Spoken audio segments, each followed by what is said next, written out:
हम यहाँ आए थे देखने के लिए कि अभी ट्रेडिंग के क्या अरेंजमेंट्स हैं, इसमें क्या सुधार हो सकता है और ट्रेडर्स की समस्याएं क्या हैं वो सुन लें, ताकि जबकि मैं उस पार जाऊँ वहाँ बातचीत करने के लिए पाकिस्तान के साथ, तो अगर यहाँ की कोई समस्याएं हैं जो कि वहाँ उठाने की ज़रूरत हो तो वो कर सकूँ। दूसरा, यहाँ पर जो ट्रेडिंग फैसिलिटीज़ हैं उसमें क्या इजाफे की ज़रूरत है, इसको देखने में आया था। और ट्रेडिंग के दौरान सिक्योरिटी को भी इंश्योर करने की आवश्यकता है, तो उसे भी मैं अपने नज़रों से फर्स्ट हैंड देखना चाहता था कि चेकिंग और सिक्योरिटी के क्या अरेंजमेंट्स। जैसे सिंह साहब, आपने हवाला की बात की थी अपनी बातों में ट्रेडर्स के साथ मीटिंग करते हुए, उसमें आप क्या महसूस कर रहे हो कि हादसे हो भी चुके हैं तो उस पर कंट्रोल भी किया गया, इसके लिए आप क्या कहोगे?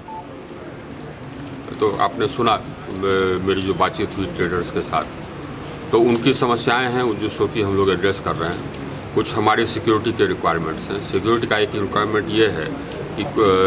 कोई भी ट्रेडर हवाला में इंडल्ज नहीं करे। और हवाला में इंडल्ज ऐसे होता है कि अगर किसी ट्रेडर ने कुछ वैल्यू ऑफ गुड्स भेजा और वहाँ से उसे ज़्यादा वैल्यू का गुड्स आया